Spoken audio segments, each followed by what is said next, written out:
João, Evangelho de João, no capítulo 1, versos 35 até o 42. Amém? Diz assim a palavra do Senhor. No dia seguinte, João, o Batista, estava outra vez na companhia de 2 dos seus discípulos. E vendo Jesus passar, disse: Eis o Cordeiro de Deus! Os 2 discípulos, ouvindo-o dizer isso, seguiram Jesus. E Jesus, voltando-se e vendo que o seguiam, disse-lhes: O que vocês estão procurando? E eles disseram: Rabi, onde o Senhor mora? Rabi quer dizer mestre. E Jesus respondeu: Venham ver. Então eles foram, viram onde Jesus estava morando e ficaram com ele aquele dia. Eram mais ou menos 4 da tarde. André, o irmão de Simão Pedro, era um dos 2 que tinham ouvido o testemunho de João e seguido Jesus. Ele encontrou primeiro seu próprio irmão, Simão, a quem disse: Achamos o Messias. Messias quer dizer Cristo em grego. E o levou a Jesus. Jesus olhou para ele e disse: Você é Simão, o filho de João, mas agora será chamado Cefas. Cefas, em grego, quer dizer Pedro. Até aqui a palavra do Senhor. Correção, Cefas em aramaico. Os irmãos podem se assentar. Irmãos, esse é o primeiro dos 5 domingos que comemoramos o nosso aniversário. 5 anos. Gente, é muita história, né? É muita história. Cada um aqui chegou nessa plantação em fases diferentes. Alguns ainda no terraço do Donaldo. Foi? Eu acho que sim. Outros na capela do shopping, outros no online pelo Zoom, outros na escola, outros no hotel, outros aqui, outros estão chegando agora.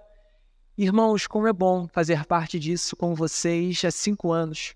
Como Deus tem me moldado nessa igreja, como Deus tem moldado em minha maturidade, como Deus tem moldado em minha santidade, mais amor a Deus, mais temor a Deus e mais amor a vocês. Como tem sido prazeroso passar os 5 anos dessa igreja junto com vocês. E quando o Alan me convidou para trazer a palavra do Senhor hoje, eu pensei, por que não compartilhar com os irmãos sobre um dos temas cruciais nesses últimos 5 anos da nossa igreja, discipulado. Talvez a base da nossa igreja, talvez não, certamente, a base da nossa igreja, dessa comunidade de fé, está estruturada no discipulado, na caminhada, em Jesus nos chamar para andar com Ele e nos chamar também para chamar outras pessoas a andarem conosco. Disso se trata o discipulado. E o texto que nós acabamos de ler é o chamado em que Jesus, pela primeira vez, chama alguém para andar com Ele. Daqui, André e, eu espero te mostrar na narrativa, João está aqui também, tá? João, o evangelista. André e João são os primeiros que aceitam o chamado de Jesus. Vem andar comigo. Logo depois, Simão Pedro, o Simão Pedro, que a gente conhece tanto, tão abordado nas histórias bíblicas, começa a seguir Jesus. E Tiago, o irmão de João, também começa a segui-lo também. Neste trecho, os 4 primeiros discípulos de Jesus são chamados. Os 4 primeiros de uma multidão, da multidão dos que creram. A gente vai cantar no final, né? Eu te convido então a manter a sua Bíblia aberta. Vamos navegar nesse texto. Vamos olhar para a primeira chamada de Jesus aos seus discípulos e pensar o que Jesus queria deles naquele momento e o que Jesus quer de nós hoje, num local tão distante da Palestina, 2000 anos depois dessa cena. Como Jesus ainda quer chamar você hoje para andar com Ele e descobrir que Ele é o melhor da vida. O resumo deste texto é que, assim como o André, cheio da experiência de passar um dia com Jesus, corre para o seu irmão e fala: Pedro, eu achei o Messias, eu achei tudo que eu precisava. Assim também o nosso coração quando está tão impactado, tão cheio da presença de Jesus, com o coração ardendo pela presença e a companhia de Jesus, não consegue se controlar e sai correndo para as pessoas que amamos e disse: eu encontrei tudo que eu precisava. Em resumo, este texto diz para a gente que uma voz, uma pessoa que compartilha as boas novas, que chama outras pessoas ao discipulado, é, na verdade, uma consequência, uma reação, uma consequência natural de um coração aquecido pela intensa comunhão com Jesus. Vamos navegar no texto? Olha comigo, o texto começa assim, verso 35. No dia seguinte, então peraí, a história não começa aqui, certo? Se ele começa no dia seguinte, ele quer que você saiba o que aconteceu antes. Se você folhear a sua Bíblia um pouquinho para trás, você vai ver que o dia anterior, no início do Evangelho de João, está descrevendo aí João o Batista. Você pode ver a partir do verso 29. Né? A partir do verso 29, está o que aconteceu no dia anterior. No dia anterior, verso 29, João o Batista, primo de Jesus, estava olhando Jesus passar e disse, verso 29, eis o Cordeiro de Deus que tira o pecado do mundo. A palavra eis aí, talvez na sua Bíblia esteja algo como ali está. Eis é uma palavra que indica olhe fixamente para aquilo. Aquilo é muito importante, olha aquilo. É uma exclamação, eis, ali está. Dê muita atenção a isso aqui. Eis o Cordeiro de Deus que tira o pecado do mundo. Se você já é um cristão há algum tempo, você entende o que este termo quer dizer. Mas se você não é um cristão há algum tempo, ou se você não é um cristão, eu acho que você não entendeu absolutamente nada dessa afirmação. Porque pensa comigo, você já viu um cordeiro com seus olhos? Talvez não. Por que um cordeiro, dado por Deus, tiraria o pecado do mundo? O que essa afirmação quer dizer? Deixa eu explicar rapidamente, portanto, e dessa afirmação se trata todo o Evangelho de Jesus. Veja, todas as religiões têm uma base comum. Para não dizer todas, 99,9% das religiões têm uma base em comum. A afirmação de que existe algum tipo de divindade, ou um Deus monoteísta, ou vários deuses, um panteão divino, e existe a humanidade. De alguma forma, e as várias mitologias vão explicar das várias formas, a humanidade contraiu uma dívida com esses deuses. E há um senso muito grande de uma lacuna entre deuses e os homens. E os homens se sentem incomodados porque querem atrair o favor dos deuses. E os deuses estão irados com a humanidade. Nessa percepção geral, em praticamente todas as religiões, os seres humanos fazem alguma coisa para construir um caminho para chegar até os deuses. Construir um caminho para aplacar a ira das divindades e atrair para si o seu favor. Normalmente, esse caminho de ir até a divindade é o caminho do sacrifício. Qual é o ritual de sacrifício na maior parte das religiões? Você oferta para as divindades algum tipo de animal perfeito. E você vai ofertar essa divindade num rito religioso, num holocausto, você vai acender uma fogueira, vai preparar o aroma, e com esse sacrifício, a fumaça do sacrifício vai subir até as divindades, eles vão sentir aquele cheirinho. Para comparar, já foi num churrasco, estava com muita fome, e aquele cheirinho de picanha na brasa chegou até você? Lembra a sua sensação? Aquela sensação de... Essa é a ideia do sacrifício, tá? É a ideia de que a fumaça dos deuses, vão subir para os deuses, eles vão ficar entorpecidos. E este é o termo utilizado na literatura pagã. Os deuses ficarão entorpecidos, inebriados, vão esquecer dos seus crimes contra eles, vão esquecer das suas dívidas e vão te conceder suas benesses. Esse é o ritual de sacrifício de 99% das religiões no mundo, menos no cristianismo. Porque o nosso Deus não é manipulável. O Deus que nós servimos e cremos ser o único Deus verdadeiro não é manipulável. Esse Deus, sim, é um Deus eterno. E sim, nós temos um senso de que não estamos em plena comunhão com Ele. Deus nos criou para ter íntima comunhão com Ele, mas essa comunhão foi perdida.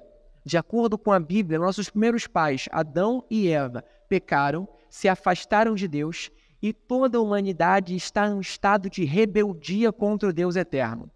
Só que esse Deus eterno sempre quis ter comunhão conosco. Ele nos criou para isso.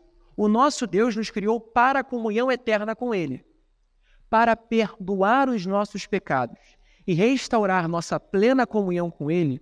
O próprio Deus propiciou a maneira de perdoar os nossos pecados. Então percebe como a religião cristã é totalmente diferente de todas as outras.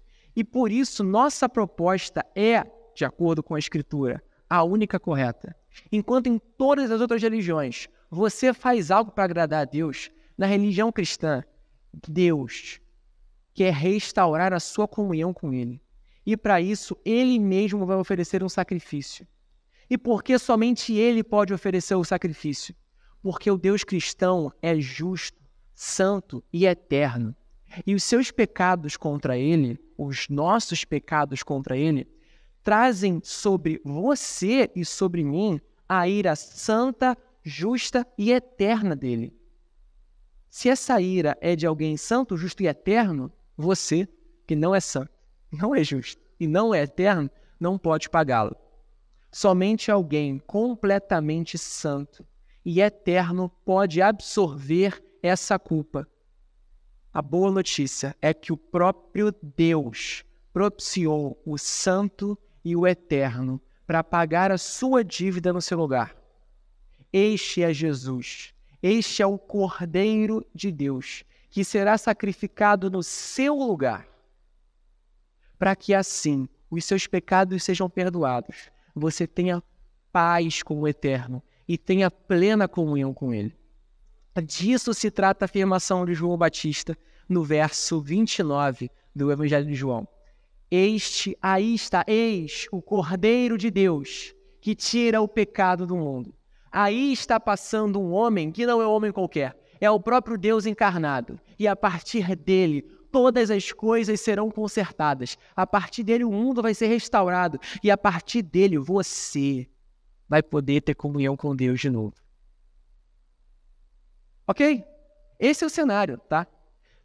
No dia anterior, a passagem que nós estamos tratando aqui, João Batista proclama o Evangelho para todo mundo que está ouvindo. E está dizendo, aquele ali, ó, Jesus, este é o Cordeiro de Deus que tira o pecado do mundo. No dia seguinte, agora sim, entramos no nosso texto. No dia seguinte, como todo mundo já sabe quem é Jesus, João Batista, nesse caso aqui, verso 35, estava outra vez na companhia de 2 de seus discípulos. Um deles, mais para frente, a gente vai descobrir que é o André. André é o irmão de Pedro. Outro, a gente não sabe o nome, mas pelo estilo narrativo de todo o Evangelho de João, se trata de João. Quase certeza que podemos afirmar isso. Até porque quando você vê em outros evangelhos, você tem sempre Pedro e André, irmãos, e Tiago e João, irmãos, esses 4 sempre andando juntos. Era uma espécie de sociedade da pescaria, aqueles 4. Então, muito possivelmente, esses 2 aqui, os discípulos de João Batista, eram André e João. Eles estão com João deve estar pregando, deve estar batizando a galera, e está passando por ali, verso 30 e 36, e vendo Jesus passar, disse novamente a mesma exclamação: Eis o Cordeiro de Deus. Ali está aquele que vai resolver todos os problemas da humanidade, que vai nos reconciliar com Deus. E os 2 discípulos, ouvindo dizer isso, seguiram Jesus. Esse seguiram aqui, do verso 37, literalmente foram atrás, tá? Eu quero que você imagine a cena espacialmente. João Batista está aqui, os 2 discípulos estão aqui, André e João, Jesus está indo lá passando, o texto não diz que Jesus parou e olhou para eles, Jesus está passando, Eu imagino o André e João aqui, e aí? Vamos lá? E eles vão. A princípio, me parece que eles não gritam sobre Jesus. Eles não gritam, Jesus, vem cá. Eles parecem também que seguindo Jesus assim. E se eles tentaram ir na surdina, eles falhavam miseravelmente. Eles, assim, falharam muito grotescamente. Porque logo no verso seguinte, verso 38, Jesus se voltou.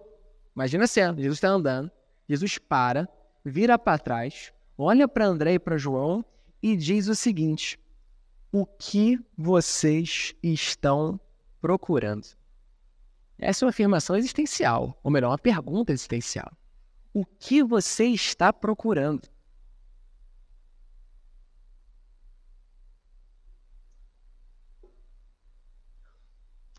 Jesus não tem problema com você seguir ele. Jesus quer que você o siga. Mas ao segui-lo, ou melhor, antes de segui-lo, ele tem uma pergunta para você. O que você está procurando ao me seguir? Todos nós temos um senso de vazio existencial do tamanho de Deus no coração. Essa frase não é minha. Gostaria que fosse, mas não é. É atribuída a Dostoiévski. Todos nós estamos à procura de alguma coisa. Talvez você nem saiba o que está procurando, mas você está buscando alguma coisa no seu emprego. Você está buscando alguma coisa no ambiente religioso, talvez. Você está buscando alguma coisa para dar algum sentido para a sua existência. Talvez você não saiba nem o que. Todo mundo está procurando por alguma coisa. Eu me lembro de uma canção da banda U2. Acho que a maioria de vocês, alguns de vocês conhecem. I still haven't found what I'm looking for. Eu ainda não encontrei o que eu estou procurando. A canção é muito bonita. Me permita rapidamente ler um trecho da canção para você. Eu escalei as montanhas mais altas. Eu corri através dos campos só para estar com você. Só para estar com você. A princípio, parece que é mais uma música romântica, né? Ele está querendo ir atrás da mulher amada. Mas quando você vai entrando nas camadas da música, não parece que ele tem busca da mulher amada, não. Parece que ele sente que falta alguma coisa que ele está procurando. Ele está procurando algo em algum lugar. Eu corri, eu rastejei, eu escalei os muros da cidade só para estar com você. Mas eu ainda não encontrei o que eu estou procurando. Eu ainda não encontrei o que eu estou procurando. Eu beijei lábios de mel. Eu senti a cura na ponta dos dedos dela. Eu falei com a língua dos anjos. Eu segurei a mão do demônio. Mas eu ainda não encontrei o que eu estou procurando. Ele sente, o autor, o eu lírico aqui, sente um vazio no coração. Ele tenta achar o significado para preencher esse vazio em prazeres carnais, em prazeres sexuais, mas não é isso que ele está procurando. Ele tenta experiências espirituais das mais diversas, mas ainda não é isso que ele está procurando. Ele ainda não achou o que ele está procurando. O que você está procurando? O que está por trás da sua busca pelo emprego perfeito, da promoção do trabalho? O que está por trás de cada copo, de cada bebida? O que está por trás das fotos que você posta nas suas redes sociais? O que está por trás dos likes que você deseja? O que está por trás do seu título de doutorado tão desejado? O que está por trás do seu desejo de grandeza, reconhecimento e aceitação? O que, por fim, você está procurando? O livro de Eclesiastes, um dos livros talvez mais ácidos de toda a Bíblia, começa com uma afirmação aterradora. Eu me lembro que eu era adolescente, quando eu li Eclesiastes pela primeira vez, eu fiquei com um trauma gigantesco. Tudo é vaidade e correr atrás do vento. Nada faz sentido debaixo do sol. Me lembro eu com 16 anos de idade lendo aquilo e entrei em parafuso. O que faz sentido? O autor ele começa a explorar o texto e ele vai narrando as tentativas de achar sentido debaixo do sol. Ele começa, eu tentei achar na ciência. Eu fui nas profundezas científicas, mas isso tudo é vaidade. Então eu fui trabalhar. Eu trabalhei, mas vi que o trabalho não preenche o vazio existencial, é vaidade. Me deu os prazeres. Tudo que eu poderia comer e beber, eu comi e bebi. Mas ainda não é isso que preenche o vazio do meu coração, diria o Eclesiástico. Me dei as mulheres, me dei os prazeres. Tudo que meus olhos viram, não neguei. Mas ainda não era isso que eu estava procurando. Tudo isso é vaidade. E você vai lendo os 12 capítulos do Eclesiastes e vai dando um nó na sua cabeça. Parece que nada faz sentido. E realmente, debaixo do sol, nada faz sentido. E aí que você chega no final do capítulo, no final do livro de Eclesiastes, e começa a entender que, de acordo com o autor, o que faz sentido não é o que está abaixo do sol, é o que está acima do sol, diria o poeta, diria o Eclesiastes. O que você está procurando? Ou melhor, a sua busca por existência não vai ser sanada enquanto você continuar procurando abaixo do sol. A única coisa que vai preencher o vazio existencial do seu coração é aquilo pelo qual o seu coração foi criado para ter. O eterno, Deus. O que você está buscando, talvez nos diplomas, na formação acadêmica, talvez numa comunidade eclesiástica no sentido de status religioso. O que você está buscando na verdade, e você nem sabe, é o eterno. Você está batendo em portas erradas na busca pelo eterno. A boa notícia que eu tenho para você hoje é que o sol nascente das alturas desceu, se encarnou, e é o Cordeiro de Deus que tira o pecado do mundo, que está passando. E alguns dos seus profetas dizem, ali está aquele que resolve todos os problemas da humanidade. Ali está aquele que você está buscando e talvez nem sabe. Ali está aquele pelo que seu coração deseja. Ali está o Messias. Ali está Jesus. Hoje, ele veio te encontrar. Hoje é o dia que Jesus está passando. E um de seus profetas está dizendo, ali está o Cordeiro de Deus que tira o pecado do mundo. Ali está aquele que vai acabar com a sua sede de existência, que vai saciar o seu coração. Ali está o Messias. Então eu imagino. Então, vamos voltar para a cena, tá? Temos ali André e João ouvindo Jesus perguntar, o que vocês estão buscando? Eu imagino que na cabeça deles ali não deve nem ter conseguido formular uma resposta. Eles estão diante do Deus encarnado. E a resposta é algo como, não sei, onde é que você está hospedado? Onde é que você está? Você está hospedado aonde? Eu não sei, mas eu quero conhecer você. O meu mestre disse que você é o Cordeiro de Deus que tira o pecado do mundo e eu quero conhecer quem você é. Onde é que você está hospedado? E foi aí que Jesus disse as duas palavras que imagino que o coração deles... Eita, desculpa, bati no microfone. Deve ter, sabe, eles esboçaram um sorriso de orelha a orelha quando ouviram Jesus falar, vem ver. A pergunta deles é, Jesus, onde é que você está hospedado? Onde é que você está ficando por aqui? E aí Jesus responde, vem, eu te mostro. Em outras palavras, vem passar o dia comigo. Uma coisa interessante, então, é que Jesus não quer dar uma resposta abstrata, filosófica, para os seus desejos existenciais. A resposta é sempre pessoal e concreta. A resposta é um convite. Vem andar comigo. Vem descobrir em mim o sentido de uma nova humanidade. Vem descobrir em mim que o vazio do seu coração vai se completar comigo. Vem andar comigo.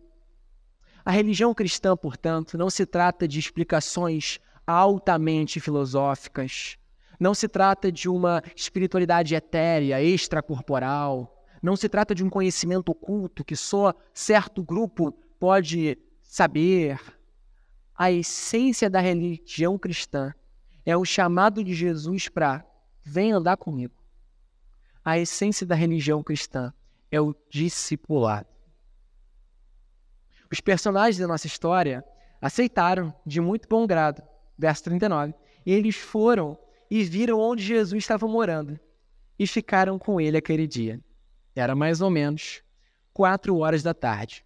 Talvez, se você tem uma outra versão, possa estar escrito, ou se você tem uma NVT, deve estar lá embaixo uma nota de rodapé, escrito algo como, em original, era a 10ª hora do dia.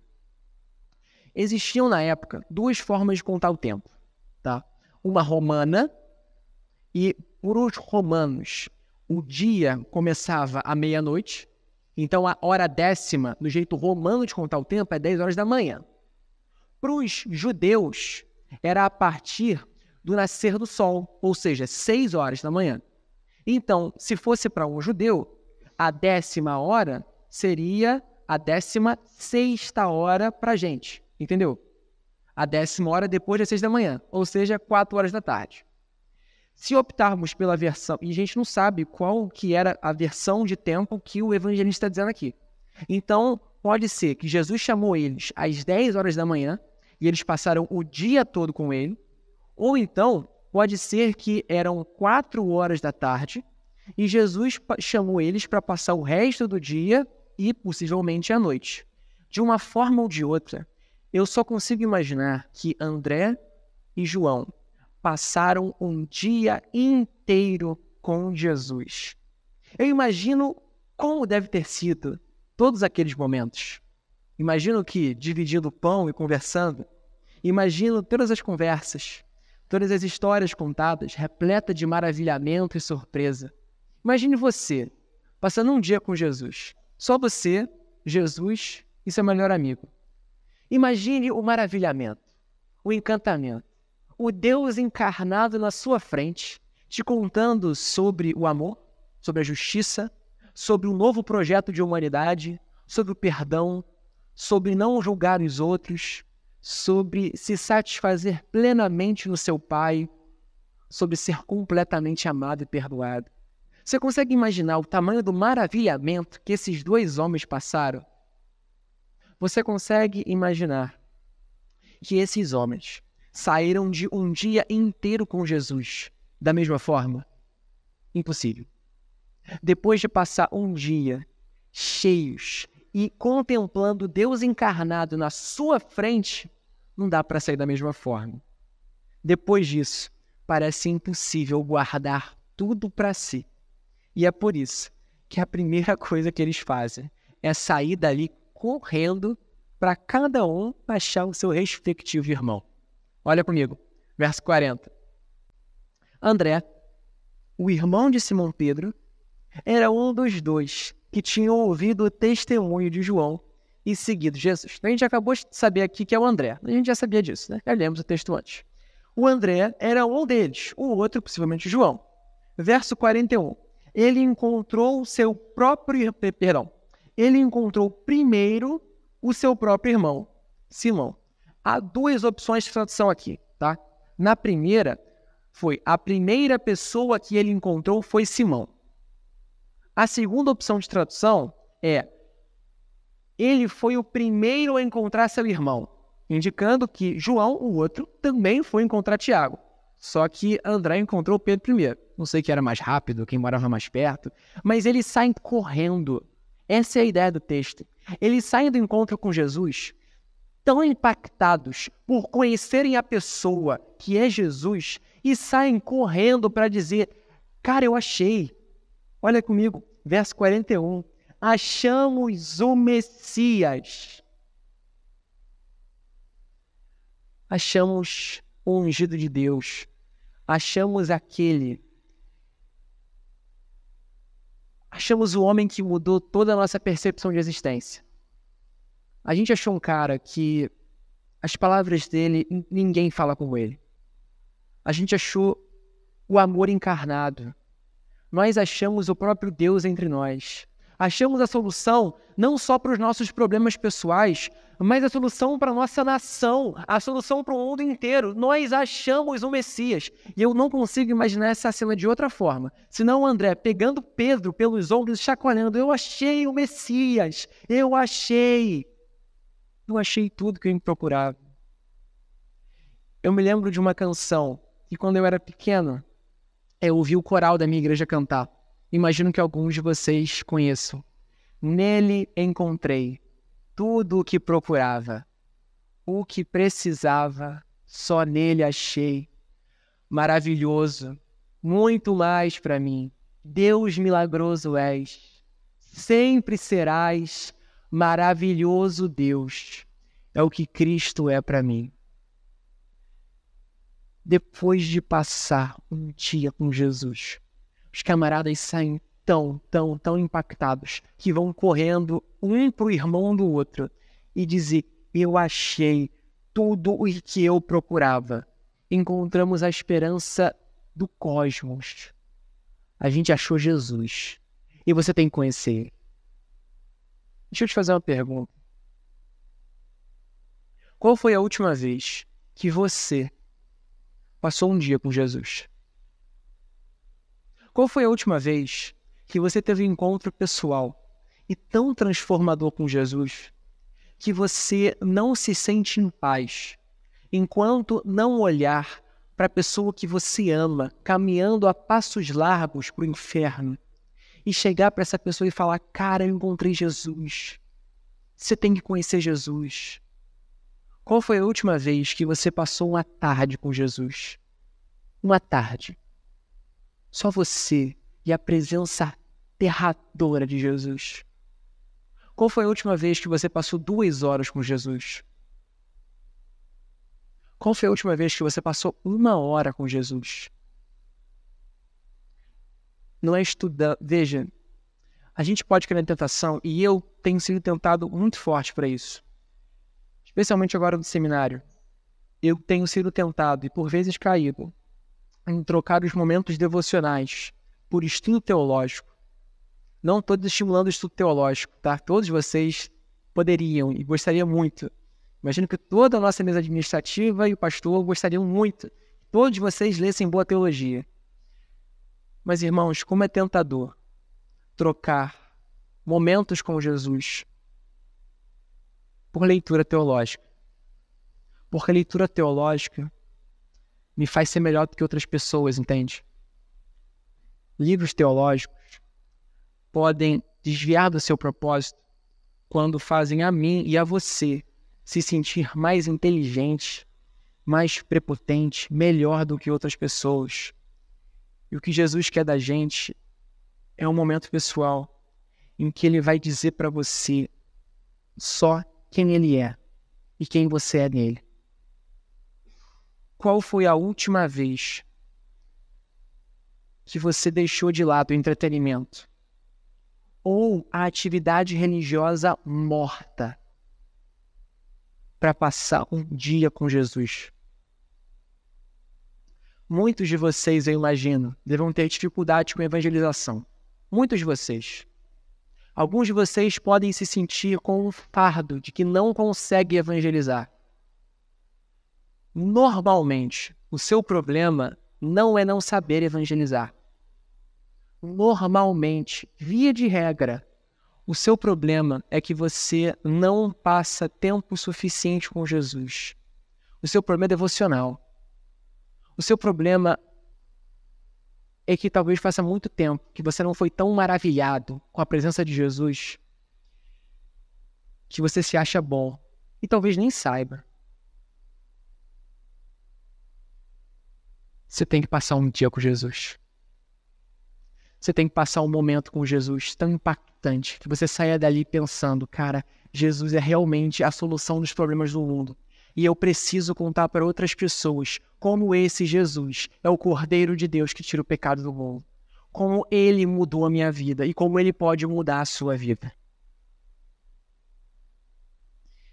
E é por isso que a consequência natural de conhecer Jesus e ter um encontro transformador com ele é compartilhar isso com outras pessoas. Jesus quer hoje ter um encontro pessoal e transformador com você. Perguntar para você, o que você está procurando?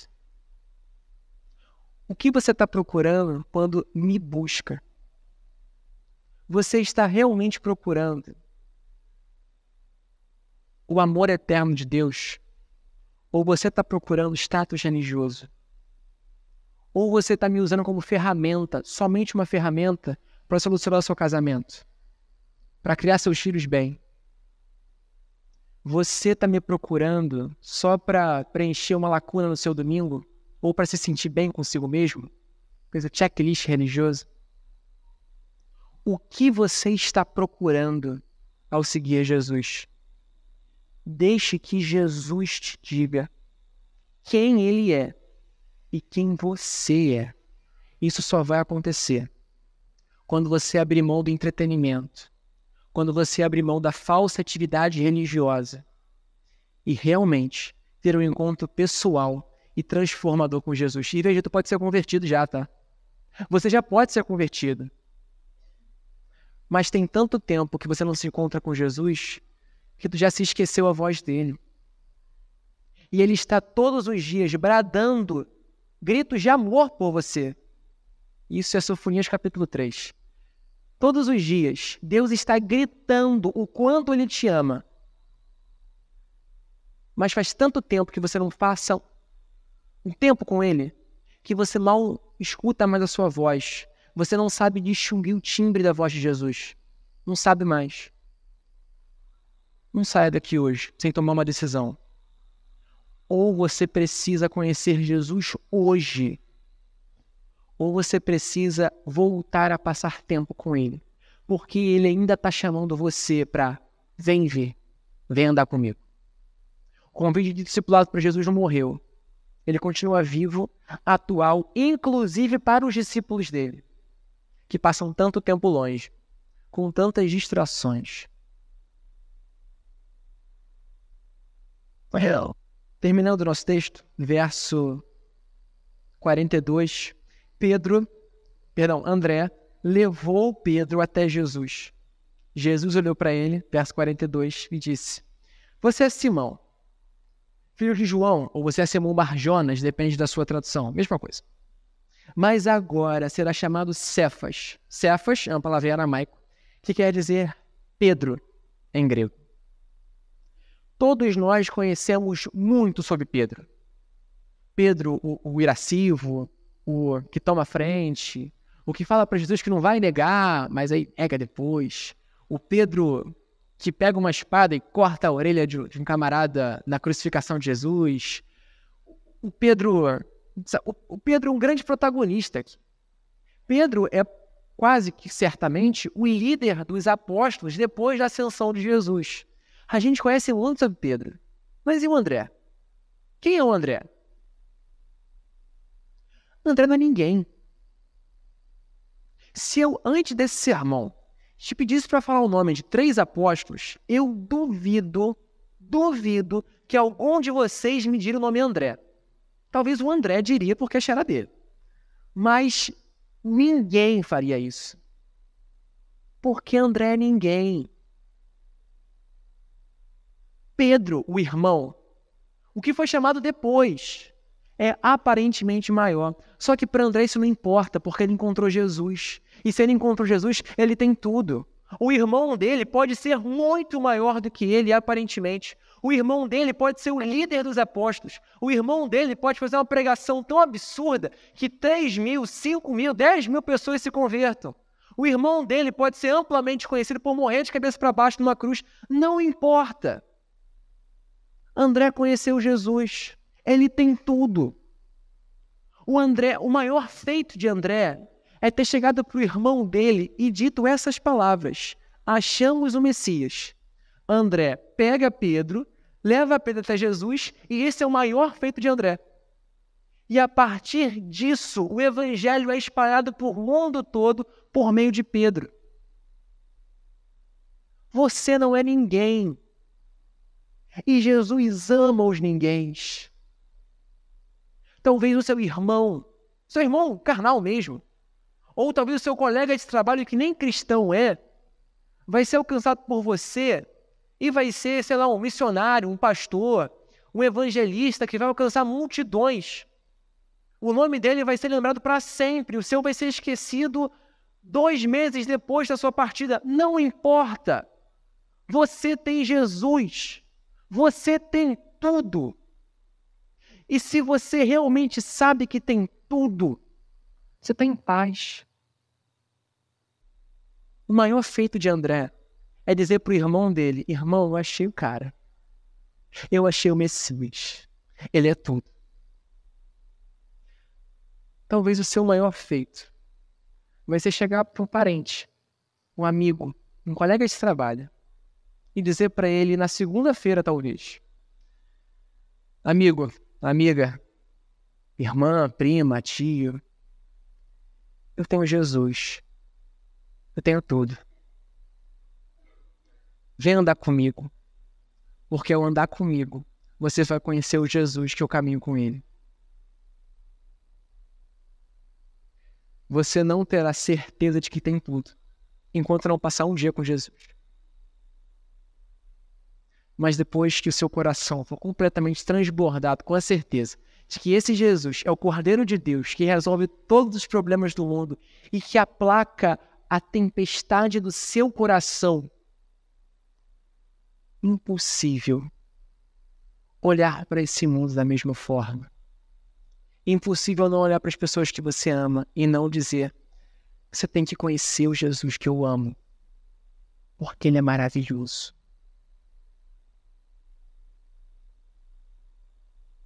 Talvez você tenha parentes e amigos que ainda não conheçam Jesus, ou que se afastaram dele. Você tem que lembrar de 3 coisas. Deus é o maior interessado em restaurar a comunhão da humanidade consigo mesmo. Deus é o maior interessado em resgatar a humanidade que ele criou. Deus é o maior interessado em derramar amor sobre o seu irmão, sobre o seu pai, mãe, tio, parente, amigo, colega. Deus é o maior interessado nisso. Segunda coisa que você tem que lembrar: o único meio pela qual Deus reconcilia pessoas consigo mesmo é a morte e a ressurreição de Jesus. E a morte e a ressurreição de Jesus só vão fazer sentido para as pessoas quando você proclamar a morte e a ressurreição de Jesus. Deus é o maior interessado em resgatar a humanidade. Isso inclui o seu amigo, o seu parente. O único meio de resgatar essa pessoa é a morte e a ressurreição de Jesus. Terceira coisa: proclamar essa verdade não vai ser um fardo quando você encher o seu coração de quem Jesus é. Proclamar essa verdade vai ser a consequência natural de ter um coração tão impactado por Jesus que você vai querer sair correndo, nem o André para Pedro, sair correndo, dizendo: eu achei Jesus. Talvez hoje, chegar em casa e dizer para o seu familiar, para o seu amigo: eu tenho Jesus, eu tenho tudo. Tem que conhecer esse Jesus. Tu tem que andar comigo. Sobretudo, insista em conhecer Jesus, até o ponto de ter Ele como seu absoluto tudo. Conheça Jesus por meio da leitura e meditação das Escrituras, da oração, do jejum, da vida comunitária, dos sacramentos, da mesa do Senhor, a tal ponto de estar completamente saciado e satisfeito nele. Dedique tempo para atender ao chamado de Jesus, e o chamado consiste em 2 palavras: vem ver. Vem andar comigo. Concluindo, irmãos, alguns foram chamados diretamente pelo próprio Jesus, como André. Eu não sei qual foi a sua história de conversão. Talvez Deus se revelou a você de modo pessoal e miraculoso. Um sonho, talvez. Uma aparição fantástica. Isso ainda acontece. Não sei. Pode ser que aconteceu com você. Pode ser, o mais frequente, porém, que você foi levado até Jesus por uma segunda mão. Talvez você seja um Pedro que tenha um André. Talvez alguém, pode ser seu irmão físico mesmo, pode ser um primo, um amigo, alguém chegou até você e disse: vem cá, deixa eu te apresentar alguém chamado Jesus. Ele é o Cordeiro de Deus que tira o pecado do mundo. Mas neste texto, nós não fomos chamados nem para ser André, nem para ser Pedro. Filipenses capítulo 2 diz para você: tem o mesmo sentimento ou o mesmo modo de agir do que Jesus. Uma interpretação correta como cristão das Escrituras é olhar para esse texto e ver o que Jesus fez. Jesus chamou pessoas para andar com ele. Qual é o convite de João, verso 35 a 42 para você? Chame outras pessoas para andar comigo, para andar contigo. Faça discípulos. Não necessariamente cristãos. Chame não cristãos para andar com você. Talvez andar literalmente. Chame não os cristãos para caminhar com você, para pedalar com você, para ir na academia com você, para almoçar, lanchar, jantar com você, para tomar um café. Chame não cristãos para andar com você, para passar um dia com você e ser transformado com o Jesus que está em você. E se você atender o chamado de Jesus para andar com ele, você vai estar tão cheio dele que o próprio Jesus, fluindo através de você, vai impactar essa pessoa. E essa pessoa vai seguir os próprios passos andando diretamente com Jesus. E talvez vai ser muito melhor do que você. Não importa. No reino não tem maior e menor. No reino tem Jesus e os seus discípulos. Todos nós, discípulos dele. Na fé cristã, o status e o ego foram abolidos. Só o que interessa é Jesus. Só o que interessa é atender o seu chamado. Vem andar comigo. Nessa igreja, o discipulado já mudou a vida de muita gente. Muita gente. Imagino que a maioria de nós. O discipulado já mudou a sua vida. Mas talvez, eu me arrisco a dizer, talvez você tenha retrocedido alguns passos por não discipular outras pessoas, por não ter atendido ao chamado de Jesus de ser um discipulador e caiu na mesmice evangelical. Não caia na mesmice evangelical. Se você não é um cristão, o chamado de Jesus hoje para você é: vem andar comigo. Se você é um cristão, o chamado de Jesus para você hoje é: vem andar comigo.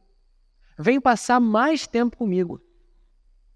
Mas chama outras pessoas para andar com você também. Porque ao chamar outras pessoas para andar com você, elas vão me conhecer. Vamos orar?